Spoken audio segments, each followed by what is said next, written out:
Hi, I'm Faith McCann, and I'm the host of The Magical Alternative. I'm a teacher of the magical arts, a historian, a writer, an artist, and a witch. I grew up in the country learning the wisdom from the earth. I have practiced the arts and sciences of magic and witchcraft for over 40 years. I've taught at local universities, community colleges, and I've lectured at educational forums for over 25 years. But the Magical Alternative is not simply a show about magic. We here at the Magical Alternative want to offer you a different kind of show, a show without darkness, diversity, or scandal. We want to offer you a show that has educational information, informative information, ideas, different concepts, beliefs, and traditions that you might find interesting, and things that we feel make the world a more beautiful place. I hope you enjoy the Magical Alternative.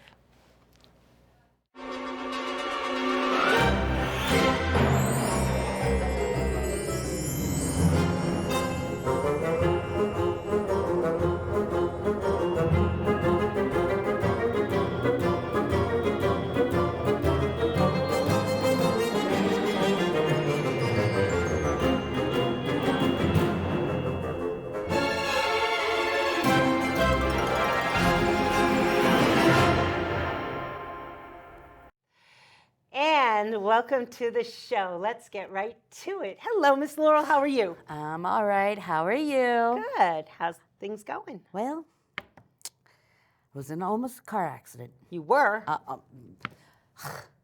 I don't understand why stop signs have become yield signs. All right? Are you okay? Yeah, I'm okay. Scared the living patooties out of me, though. Yeah? Okay, as long as you're all right. Thank God for this. What's that? This is my cat whisker. The cat whiskers. You have My your cat whisker, whiskers. yes. Very good. Very important if you carry a cat whisker with you. It is reputed, our magical moment of the day. It is reputed to keep you safe from any kind of terrible accidents, especially when traveling. Now, those of you that have cats at home, don't be hunting your cats down and trying to rip whiskers from them. That is very bad. Not allowed. You must wait. Trust me, if you have a cat, they'll be shedding whiskers, not hair, but whiskers. They're a little bit longer, harder. You'll tell the difference. And if you find one, pick it up, put it in a little tiny bag, and just pop it in. I leave mine in my wallet. In my wallet. It's always with me whenever I'm traveling. Yep. I swear, I mean, people don't believe me, but I swear one time I was driving and this car came around the corner really fast. It didn't see me. I swear it went through me. Like it went through my car and I stopped like, what just happened? And I looked behind me and the crazy thing was, is the car stopped and looked back at me too. And the guy's face was like stunned. Like, he felt the same thing. It was like, I don't know. I think Janet Farah told me about this years and years ago, and I've always carried one with me, and my kitties drop them off all the time. All the time. So yeah, if you're ever looking one, you can always stop at Enchantments. We have them, but if you have cats, you can get one for free. But again, do not take it by force. Plucking them. You have to wait until they shed one for you, and they do them quite regularly. They do. So and if you ask your cat for one, within a day or two, you'll find one. yeah, so. you will. So carry a cat whisker with you, and it will save you from all kinds of travel dilemmas. So that's our magical moment of the day.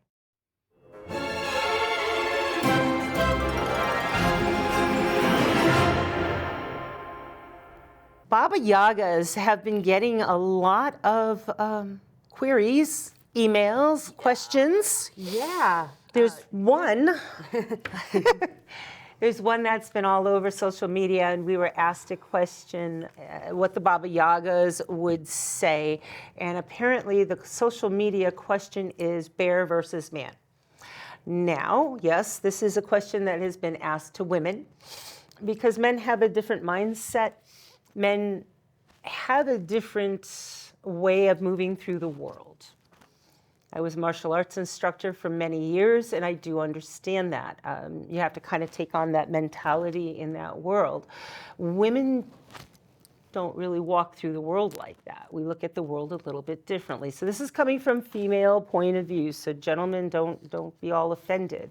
The question is, if you are a woman and you're walking through the woods by yourself, what would you rather encounter? A bear or a man that you've never met before, a strange man? So what would you rather? I would rather meet a bear. You'd rather meet a bear. Yes. Why would you say that? Well, I've been up in the Maine woods. I've met up with bears. Ah. If you just stay calm and don't overreact, they tend to just keep on their way. I'd look around for cubs. Cubs, yeah. Because, you know, if If there's see a little baby cubs, cub, the whole... there's going to be a mama around somewhere. If there's baby cubs, that's what I would say. If there's baby cubs, the rules of the game are completely changed. If it's a polar bear, oh, no. They're vicious. And they eat meat. Most black bears or brown bears don't eat meat. So what would you say, Melissa? I asked you earlier. I know you've been thinking about it. What would you say? Okay, well, my first instinct was a strange man. You wouldn't want to meet a strange man. I would want to meet a strange Oh, you would man. rather meet a strange man than the bear. Okay. Yeah, only because I wouldn't know what to do if I came across a bear. Good As point. you would. I don't know. I tend to have I'm one of those people that trust, that everything will work out fine. Like everybody has some good in them. And I don't think I would be afraid of a strange man, but it depends on the situation, I suppose. But I definitely would pick the strange man over the bear. And it really comes down, a lot of people have fallen on both sides of the question. And the thing that actually surprised me the most when I was looking through all the social media is how vehement people are on one side. I mean, really nasty about it, to the point where it's saying some really horrible things if people voted for the bear as opposed to the man. It's hypothetical, which means not real. Like my best friend, she stopped me right as soon as I said, you'd be walking through the woods alone. She's like, oh no, born and raised in the city, wouldn't happen. Not on a good day. I'm like, okay. So I had to qualify the question.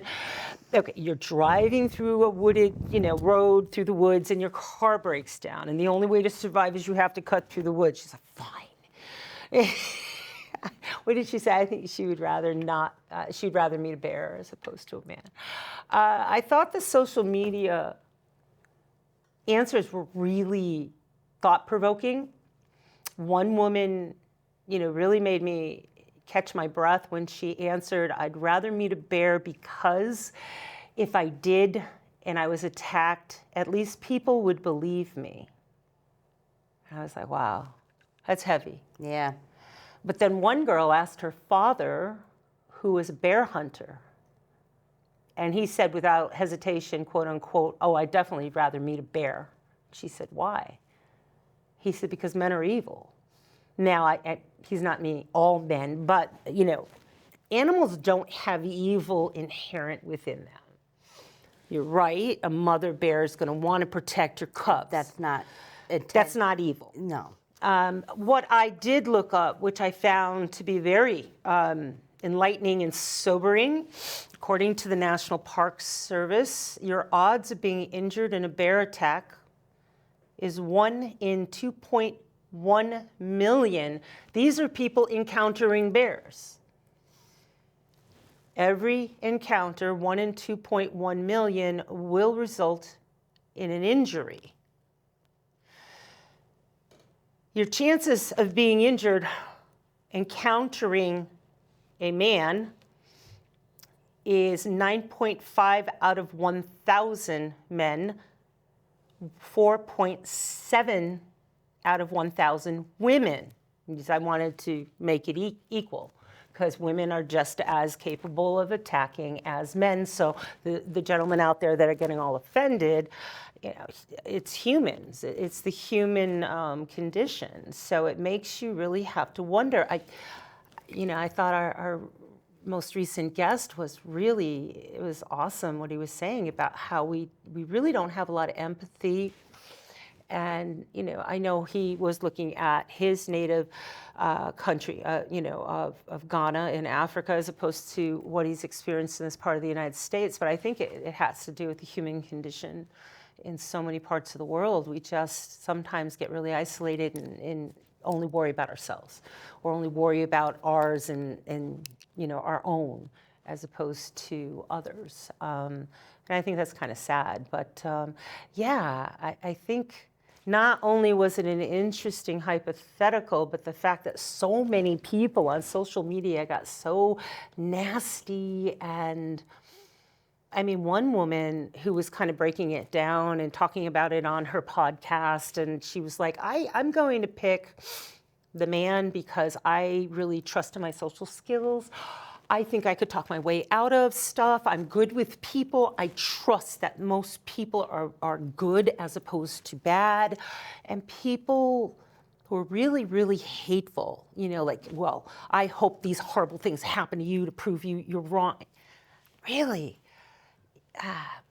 If you're the type of person that really uses social media and it's an autonomy to attack somebody you don't even know, well, think about that, because that just is a real, But what's really dangerous place to go, I think. Scary about that whole situation is it's not just a few people. There's a lot of nasty people that just that I think negative Nellies are what they're called. I think social media gives them the privacy behind a computer screen in their dark room somewhere, and nobody's going to know it's me. They can use a little pen name or a pseudonym, and nobody. But you know what? We believe in the energy you send out coming back to you. The universe knows. You can't hide from that karma. No. If you're going to be mean to somebody.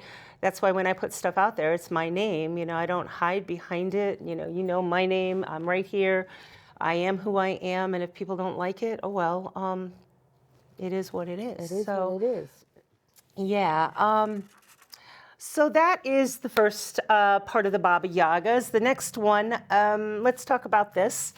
And so this person writes in and she says, yes, I am looking for my soulmate. And I don't want to keep finding and spending valuable time with the wrong person. Is there a magical way to cut through the BS and find my person now? Sure there is. When you go out on that first date, ask the big questions. people come in all the time. What side of the bed do you like to sleep on? Oh, you like to sleep on the right side? Then no, I'm not going to. Well, my side. let's get to the beginning. When people come and ask for a reading or advice, it's usually money or love. Bottom line, that's what they're looking for. They want money or love, and love is a big one. And I usually tell them when you start, the 100 questions. 100 questions. The 100 questions. And it's really funny because the first date, and this is somebody, we've never added it up, but I was doing some quick math before. I think between the two of us, we've both been married, if we were to add it together, almost 80 years. So, yeah, that's a long time. It's interesting. On the first date, everyone wants to put forth the best impression. The first date is the one date where you really want to spend the time. Maybe you dress nicely, you look good, go out and have a really great meal, order the best thing on the menu, because it might be the best thing about the date, and start asking the questions that you've been taught not to ask. Sex, religion, and politics. I've seen more situations where, I mean, you've seen these on television shows or series or, Lifetime movies or whatever, where people get into a relationship, they really like each other, they have a lot of things in common, and then let me just throw out something that's really going to be a bomb. November 5th comes around and you're going to vote for who? That could be a deal breaker. Somebody might get together and they really love each other and everything, and it's like one person wants kids, the other person is like, yeah, no. Or some person, they want kids, and then all of a sudden, what do you mean you want them baptized in a church? I'm not religious. You need to get this stuff out of the way at the get. Don't wait. 8 months, and then you start finding all this stuff out, and you're like wasted all that time. Yeah. I mean, know? it gets right down. It can be fun too. It doesn't have to be all really intense. It could be chunky or smooth peanut butter. I mean, I've seen crazier things break up a relationship. Right. I mean, yes, some people drink, other people don't drink. Some people do certain drugs, other people don't. And you need to get this stuff out of the way.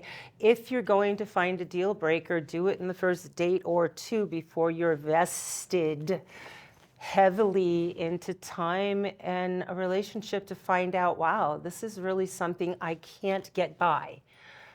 You might have plenty of things in common. Maybe that person's just a good friend, but not somebody you want to spend a lifetime with. So I call it the 100 questions. Write down the 100 questions. You sit down for dinner and say, yes, this is your menu. Oh, and here's mine. You get to ask me 100 questions from my list. I get to ask you of these 100 questions, and it could be fun. If they look at you like, oh, well, maybe they're not into really wanting to know or wanting to be honest. Yeah. And and I've had a lot of people that have taken me at my suggestions that are now 4 of them have married and a couple of them are getting married. So it's a good way of cutting through the BS, unless you want to do the whole, waiting and finding and hoping nothing pops up that might be shocking. So. And as to a magical way, burn a red candle.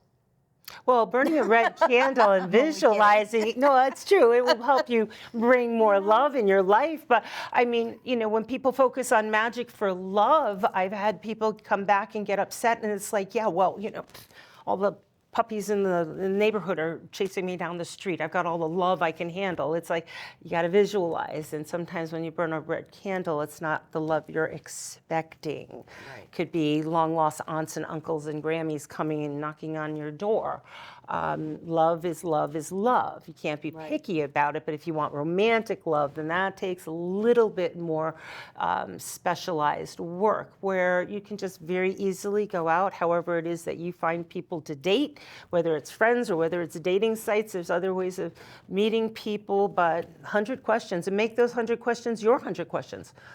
Because what I might put down, could be totally different from the next person. Or maybe it's 20 questions. It doesn't have to be 100. That sounds like a homework assignment, and people are like, oh my God, now I have to do 100 questions. I don't want to. So, but I would think it'd be fun. I've done that with, people that become friends of mine. I want to know about them. Right. So it's exciting. It's fun. So I don't ever want to be out there again. After all these years, oh my goodness. It's a totally different thing. But I do counsel a lot of people, men and women, on how to date safely, how to negotiate the whole dating site places, because I find computer technology and the algorithms and stuff fascinating, and it's actually safer. If you don't watch all the crazy stuff on TV, it really is safer than like walking into a bar where people can apparently just drop stuff in your drink any day now. That's crazy. That never happened in my day, but there are ways that you can use computer technology, not just social media, safely. Right. It is something that, it's a tool as long as you use it correctly, yeah. So. Anyway, I hope you guys found that fascinating and interesting, and we look forward to seeing you next time. That was the Babayagas, and thank you for the questions. Please keep sending them in to magical. It's in front of you. magicalalt1818@gmail.com. That's magicalalt1818@gmail.com. That's right. Thank you very much. You're awesome. Thank you very much.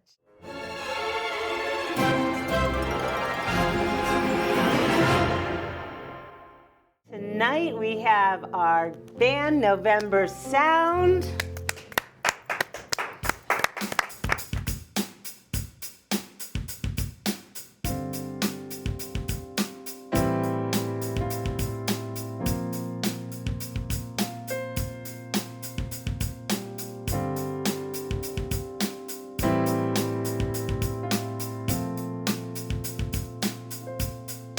Here in my own heaven, multicolored skies.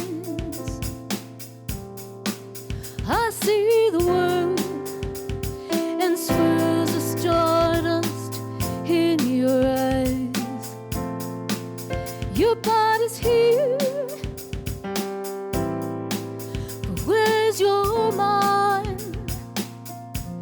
Is it here in my own heaven, neath multicolored skies?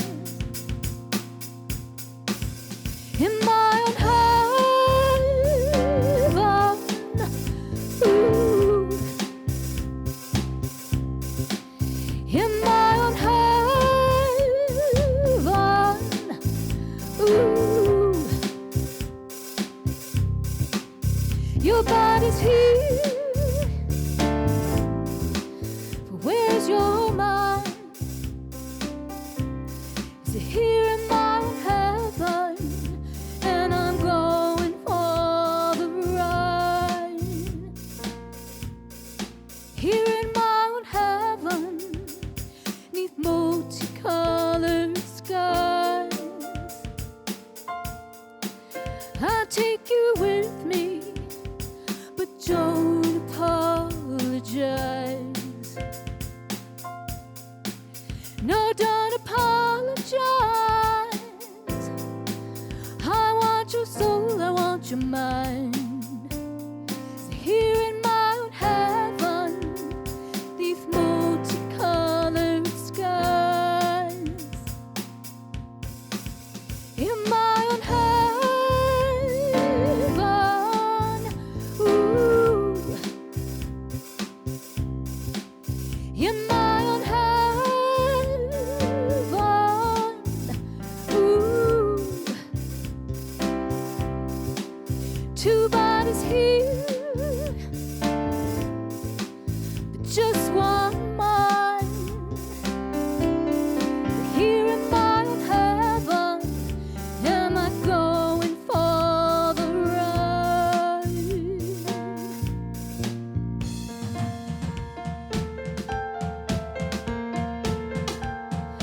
Nebula of worry, illuminated design.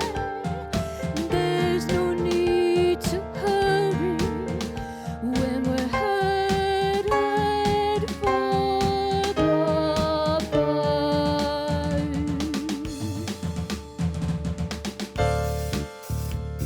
All right, sold out, Bill. Woo!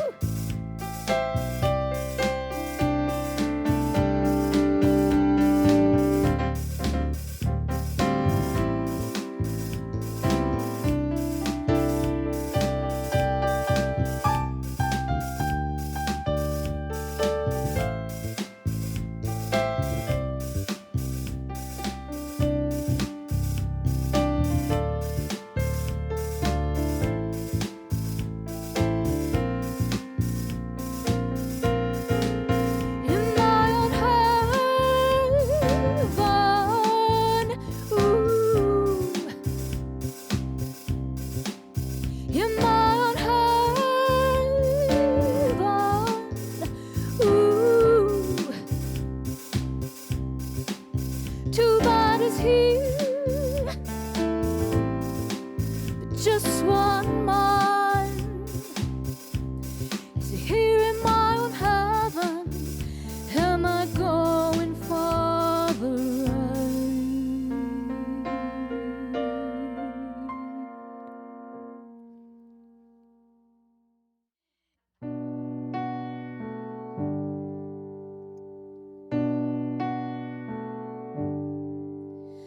Throw away these things I never really wanted.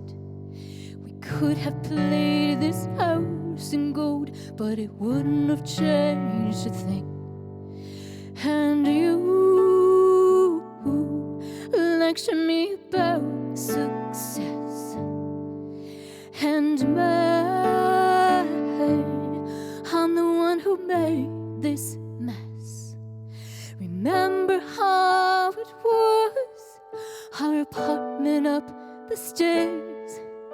We didn't have much money, but we didn't have these cares. Two of us at the table, a little kitchen up the stairs, living on the finer things like vanilla flavored gummy bears.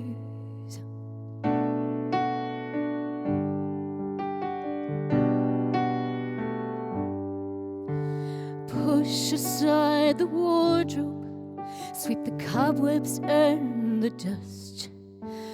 I could have the finer things, but it wouldn't have changed a thing.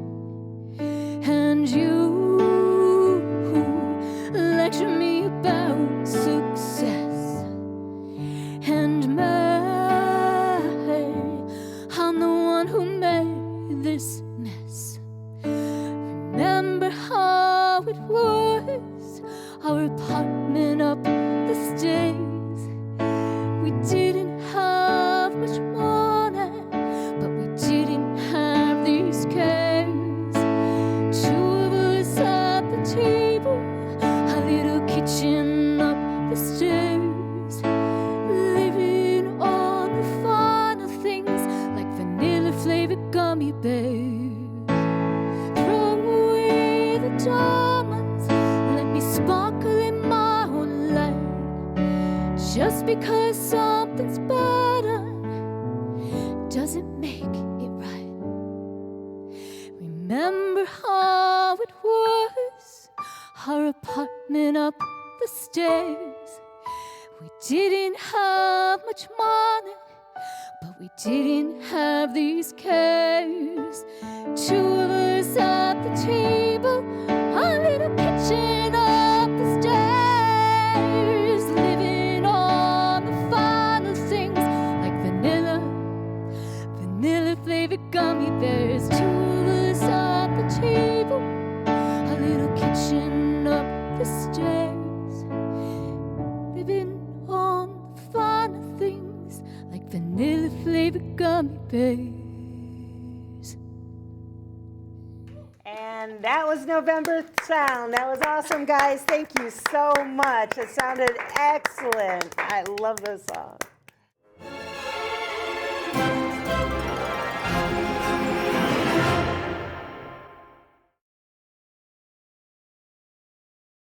All the way from the west coast of Great Britain, author, historian, Mr. Philip Heselton.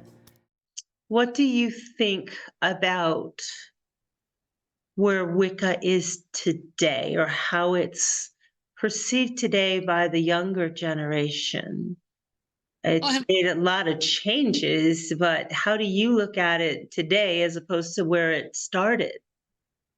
Oh, well, I mean, first of all, there's a lot more people involved. So Gerald was one coven.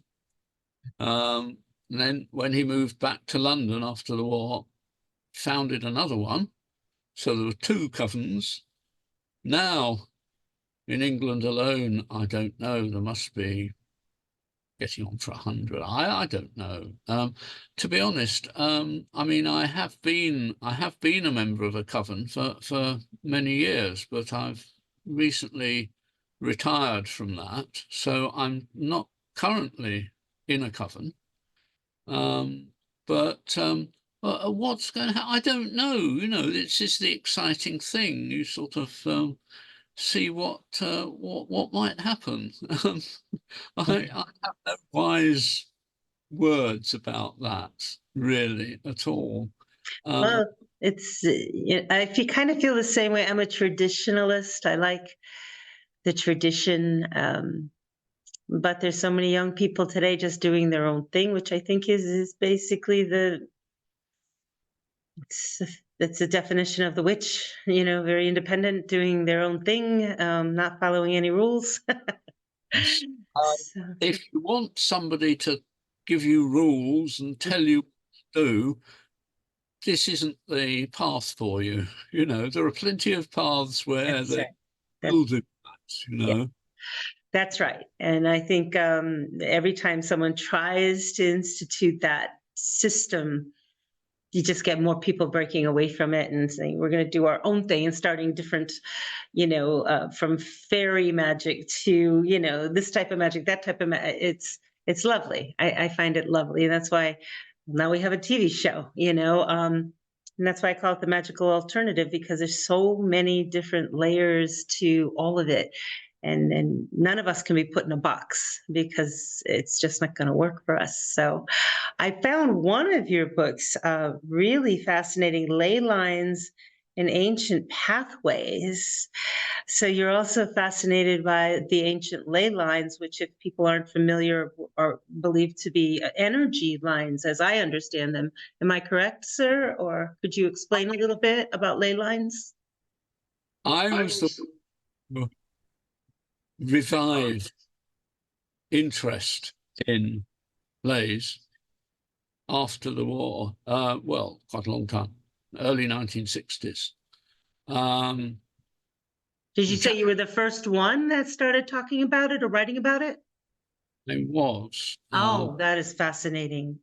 And we started a small club. I mean, I was only, 15, something like that. So it wasn't really that academic or anything.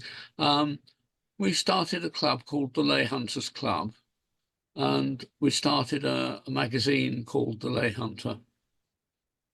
And we got various ideas. My friend, school friend, Jimmy Goddard, and myself started doing things.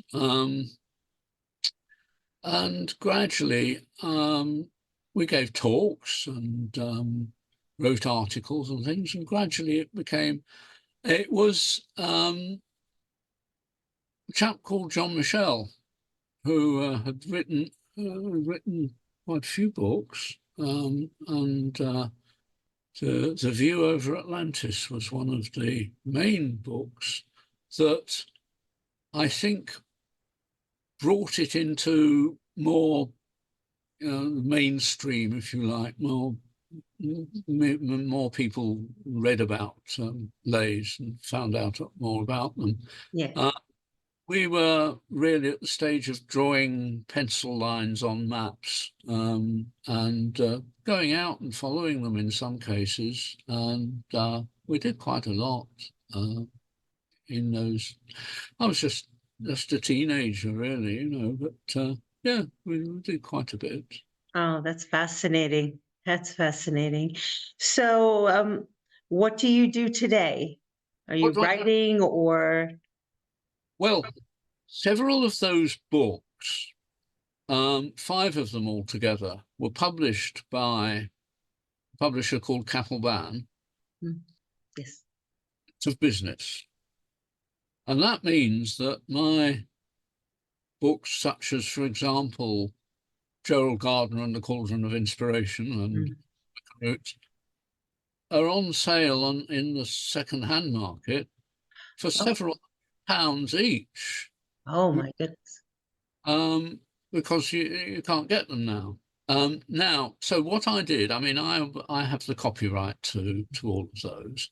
Good. And we're starting to reissue those. It's a revised edition. Yes. There are occasional things that I know that I got wrong in those books. Yeah. Other things where more information is available.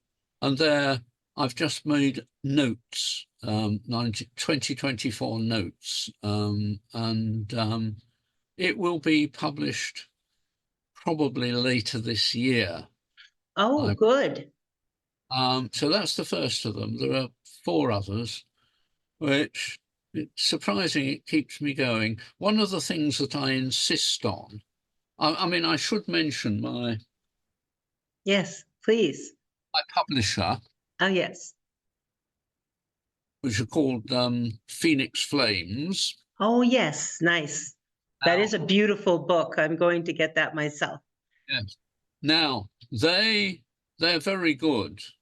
The other thing I insist on with a book of this sort is a decent index. Oh, yes. I can't afford to pay an indexer. Yeah. So either it's a case of not having an index, which I refuse, Mm, or myself, which I do. mm. I I was speaking to the secretary of the Society of Indexers, which is I think based in England. Okay. She said she had a look at one of my indexes, and she said, that's not bad. So that's actually very good That's good. comment. That's good feedback. Yeah. So there's indexing to do as well, which is tedious, but necessary. Yes. But necessary. Oh, well, I'm looking forward to getting the links to those books. Yes. They come out. Thing is, I never really finished what I was doing with that. There's more to be discovered. Oh, so Um, perhaps a volume 2. it won't be called Volume 2. It'll be called something in its Different. own, but I don't know what yet. I've got Ah, first, then wow. I'm sure that they will publish it. But of course, it's all about whether I survive that long. Oh, I, yes, the information needs to get out there. in a few days' time, I shall be 78. Oh, happy birthday. I've already beaten Doreen Valiente, Ah, okay, yeah. 7. Gerald lasted until he was 79, so I might Ah, bit of luck. yes. Well, modern day pharmaceuticals and medicine and everything, every year we live longer and longer. So But I'm it's not very good. I'm not very sensible, I'm afraid. So well, hopefully, and I also think we go when we're supposed to. So I think maybe you have a lot you still have to share with the world. So hopefully you'll be around for a very good long time. quite a few ideas for books and things that we'll hopefully we'll get round to. Yeah. How do you, if I could ask a final question, how do you typically write? Do you record everything down in a voice recorder? Or do you hand write, type? Initially, I handwrite because it's not so precise Hmm. type things.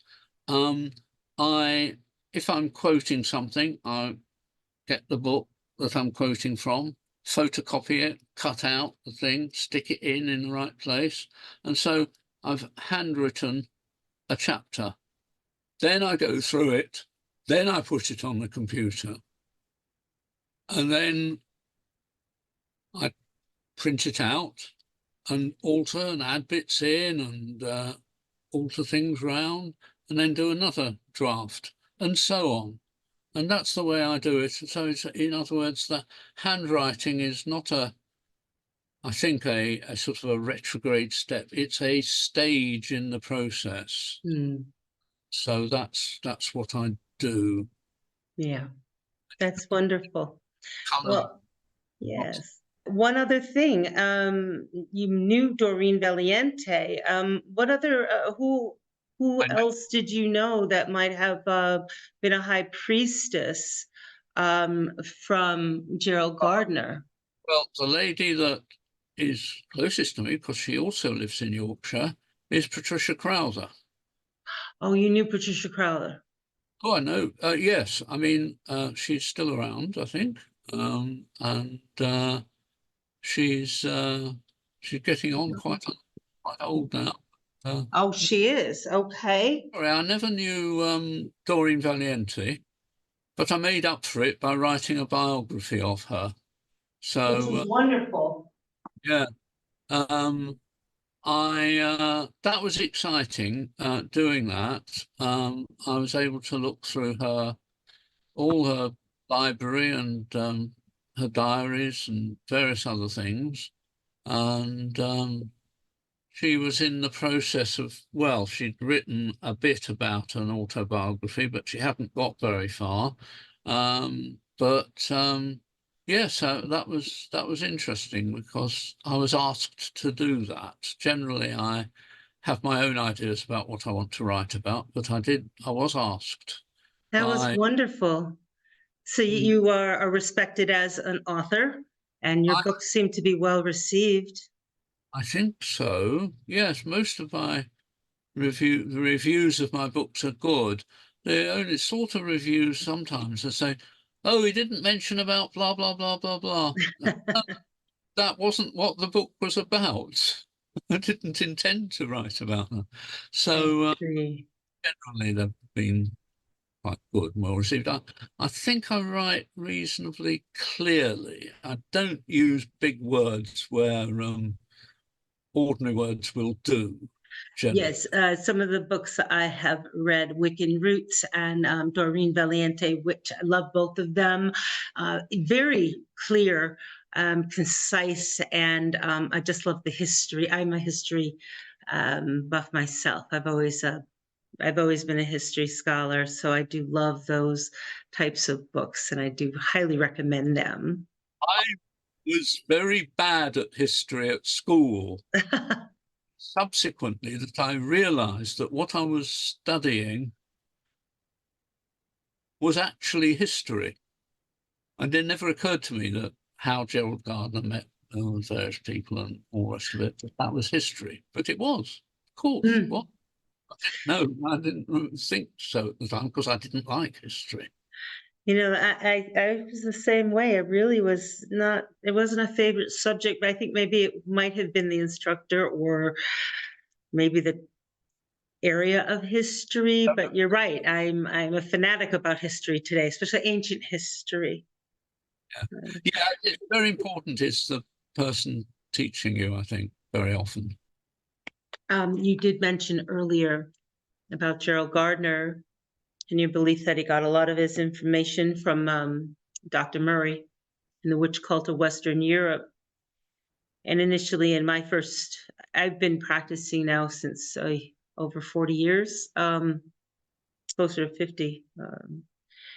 And I've been teaching for 20, 25 years. And I've done a lot of the studying myself. Now, initially, you read, Gerald Gardner's books, and in this country, Raymond Buckland brought his work over here, and then you have a few individuals that we call the magical masters, and I started to realize that there were some discrepancies. Especially with information, they'll tell you, the early Christians, early Catholics got all of their stuff from the ancient pagans and the Druids in Western Europe. And I found out recently that, we have Jewish ancestry on my mother's side of the family. And I started studying the temples of Solomon, and I'm like, you know what? I'm seeing the pentacle, and I'm seeing the altar. I'm seeing the cakes and ale. I'm seeing everything in the Middle East in the practice of Judaism. I'm not seeing it in Western Europe with the Druids. Mm. And it occurred to me from my own understanding, I'm like, I don't think that's accurate. Now I started doing more studying, and they said that Dr. Murray's theory of the early Catholics getting their stuff from Western Europe, the Druids was debunked by archaeologists and scientists and stuff, but that, magical people from our world have never bothered doing that. And they felt that Gerald Gardner had gotten his stuff from her. But what do you think about that? Because I mean, I personally think that the early Christians told us where they got their stuff from. They took the Old Testament and wrote the New Testament. Do you think he was accurate in all of that kind of creation of the Wiccan tradition and that saying that's where it came from, or? Gerald was definitely not accurate. Ah, Gerald was not. He was not clever enough to invent a religion. He did not invent all this. He wasn't capable of it. Wow, that's awesome. I mean, I'm glad you said that. You see, it was the people that he knew, some of whom were highly educated, and they discovered Margaret Murray's work writings. It doesn't matter to me very much whether Margaret Murray was, accurate or whatever, and she probably wasn't, and most writers, researchers nowadays don't think much of her. But they did, the people that initiated Gerald, did think, oh, Margaret Murray's writing about this, we'll follow this, Gerald had got certain bits of information from the witches and people that initiated him. And he wasn't allowed to write, he wasn't allowed to write a non-fiction book about them. They didn't want all the trouble. Anyway. I heard that, yes, until they changed the witchcraft laws afterwards. Probably part of it, yes. He had quite a lot of money. He was quite rich. Okay. And he used to buy old books. Anything that had the words witchcraft or magic in the title, he bought copies from second-hand bookstores and various places. And he lived in London. He lived close to the British Museum, which was the main library. And therefore he went in and did research in there. But it wasn't very good research. And most of his book, Witchcraft Today, is based on his not very good research. But bits which are what the witches told him that are very much different, very interesting. But if you just put all those together, it wouldn't make a book. It would be a little pamphlet or whatever. Yeah. I think that's what happened. So he wasn't, he was the one who, in the end, they decided that because there were so many things said against modern witches where they existed, that it was as well to let Gerald write what he wanted to. And so that's where Witchcraft Today came out in 1954. Oh, it was that early. Okay. So he was the standard bearer, basically someone, we're going to choose you and you're going to go forward and bring this to the world. Well, they allowed him to do that, yes. And good on him that they did, because look at where it opened the door. And I've often thought how kind of ironic, a religion or a movement that is goddess focused in many respects is considered founded by a man. Well, it was so nice to talk to you, Philip, and I'm so glad you spent the time. And tonight we're starting a new segment called Discussing with Gavin and Faith. And of course, if you remember from my earlier shows, my guest, Gavin Bone. He is an author and a teacher, a lecturer, and a really good friend. So let me introduce him now.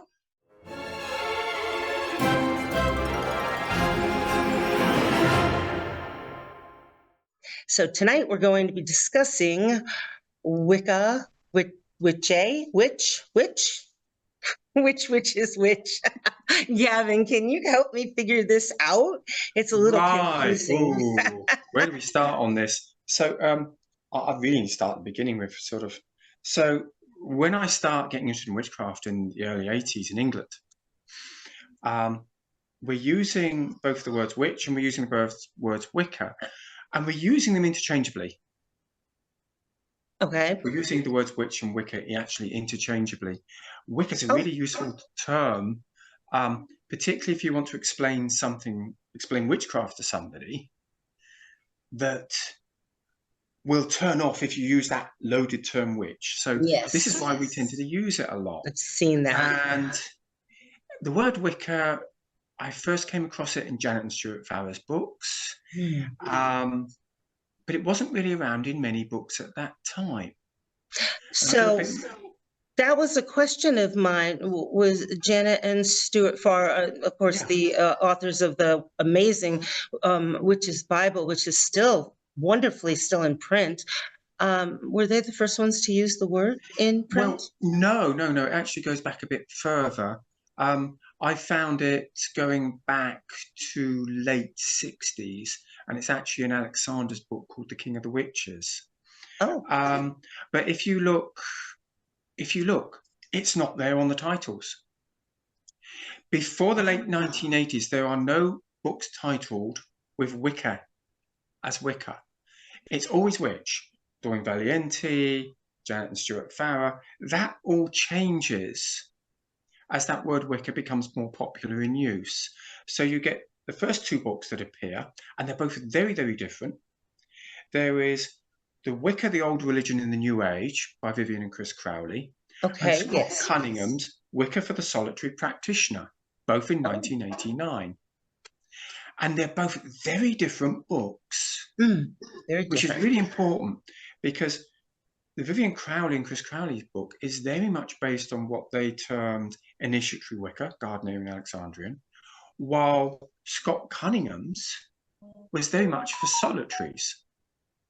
So Wicca, like I said, it does show that Wicca was a very broad word at that time. But that all sort of changed. One of the reasons being, as more people came in, people wanted to define themselves separately. So when I first came in, there was this term, all witches are pagans, but not all pagans are witches. But by the end of the 1980s into the 90s, a new statement appeared, which really was quite perplexing for me. All Wiccans are witches. All Wiccans are witches, but not all witches are Wiccans. One of the reasons being is you had more and more people coming in who were solitaries, who were what were referred to as hedge witches, and they found themselves worried that they would, by using the term Wiccan, people would assume they were Gardnerian or Alexandrian, or that they were British traditional, although we didn't use the term then, and we don't really use it now in England. And that was one of the reasons that appeared. That is very interesting. So you mentioned just briefly that there are two origins of these two words, Wicca and witch. Yes, it's right. First of all, tends to be this idea of Celtic witchcraft, Celtic Wicca. Well, Wicca isn't actually a Celtic word. It's not actually, no. It's actually Anglo-Saxon, and you can find it going back as far as the 9th century. That's the 800s, 800 AD, 800 Common Era. And you find it in the law code of King Alfred the Great of Wessex. So he makes this rather interesting statement in the law codes. Now, I did Chaucerian English at school, so I had to do Middle English. So this is Old English, so I am a wee bit rusty on this, just so you know. Not a problem. I absolutely in Anglo-Saxon, understand. In Anglo-Saxon, which is now referred to as Old English. Yes. De femnen de genvinith onfen, gilda kraften, en skillen en dichen, nilat to the laban. Wow. And what that translates is this.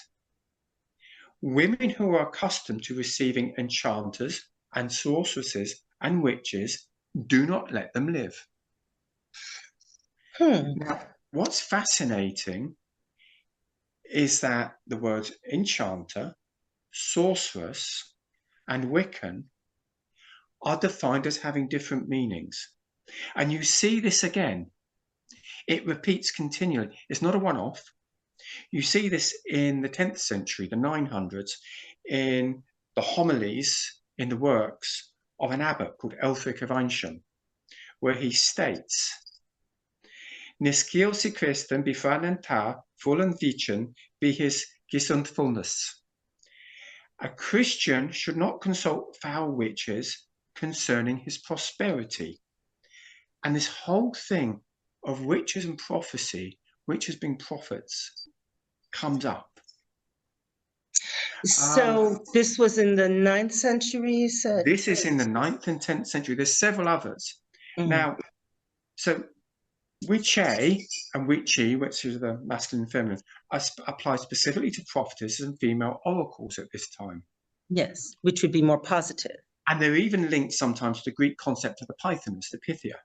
Ah, yes. Now, where it gets really interesting is when you look at the Greek myths. When they're translated into English, you often come across the word witch. Now, you particularly see that wherever there are oracles, for example, in the case of the Graeae, what are referred to as the Stygian witches, which appear in the myth of Perseus and Andromeda, where, again, they're actually oracles, but they're referred to as witches when they're translated into English. Also in Homer's Odyssey, where you have Circe, the witch on the island, supposedly witch, who actually transforms Odysseus' crew into pigs. Ah.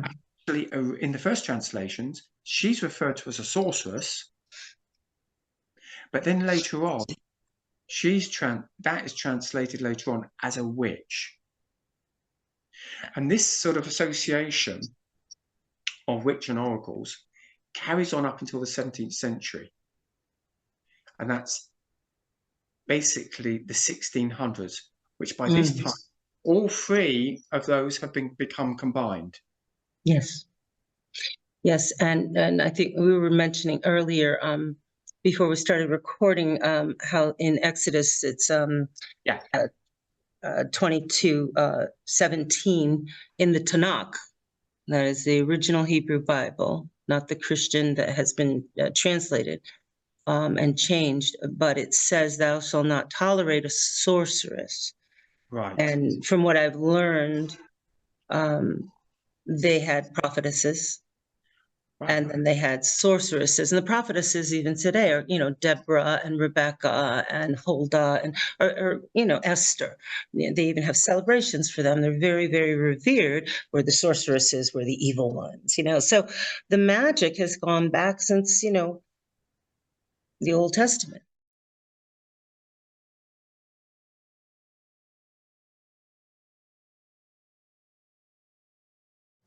And that's our show for this month. Remember, a dream is only a dream when dreamt alone. Dream with others and it becomes a reality. And that's a quote from the great John Lennon. Thank you very much, and we'll see you next month. Be safe. Talk to you soon. Bye.